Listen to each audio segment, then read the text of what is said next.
Hi, this is Gail DeLuca, owner of White Fox Beads here in Knoxville, Tennessee, and I'm here at Jewelry Television to teach you how to do this really simple kind of intro to stitching bracelet, which you can do in multiple lengths.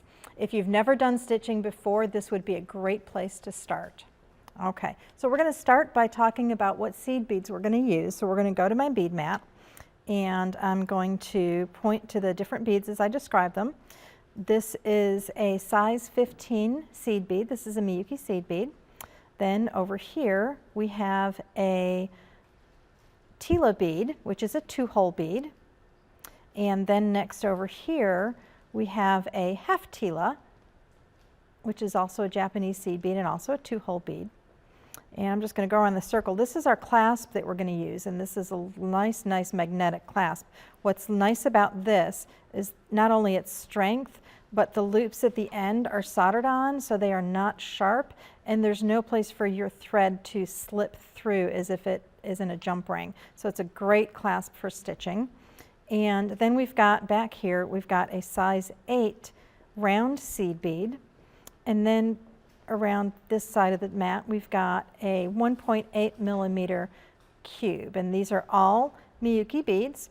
These are all glass beads, so even though they've got this metallic look, these are all made of glass. So that's important to think about when you're doing these. So if you see one that's broken, don't use it because it could cut your thread.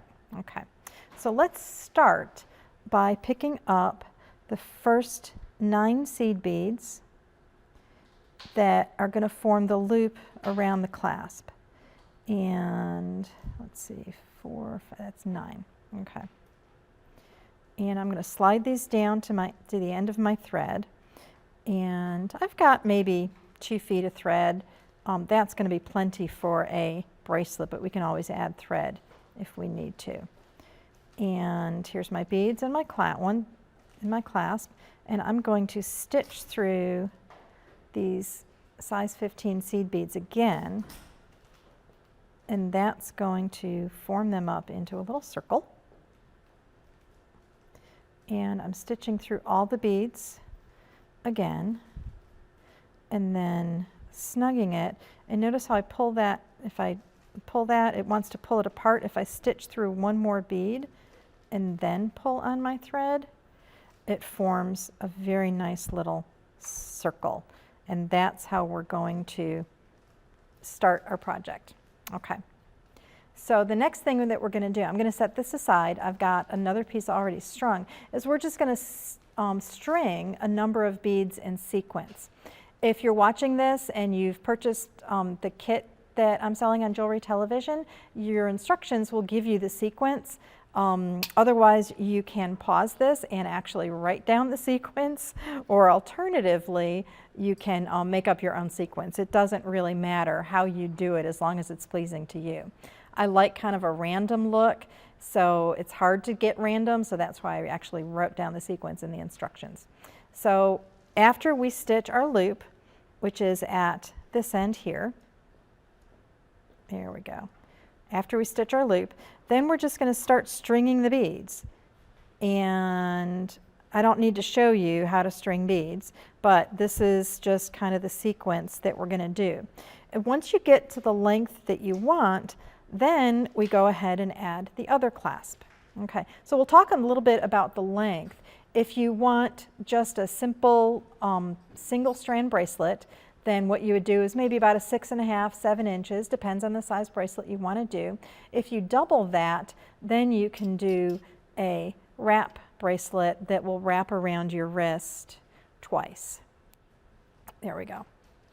And that makes a nice wrap bracelet. The magnet clasp is excellent for this style of bracelet because it is so easy to get on and off. Okay, so that's a little bit about the length. So once you've got your length strung, then what you're going to do is you're going to add the other side of the clasp in the same way that we added the first clasp. So I'm not going to show you that again here. We're going to move right on to the next step, where what we're going to do is set this one aside and get this one that I've got all prepared here. What you do on the other side of the bracelet is in between in between each of the 2-hole beads, you're going to match that other little bead that you picked up. So you've alternated a 2-hole bead and either a size 8 or a cube, and you're going to match what's on the other side. And so here I've got a size 8 bead on this side. I'm going to pick up a size 8 and stitch through the other 2-hole. And that's how you start to stitch both sides. And it's really, I keep saying stitching, but it's really more like stringing. This is super easy. And if you are a stitcher, you're going to love this project because it is really, really fast. As far as stitching projects goes, you'll appreciate how quickly this will work up into a very nice bracelet. These make great gifts. I like to stack a few or make long ones and wrap them.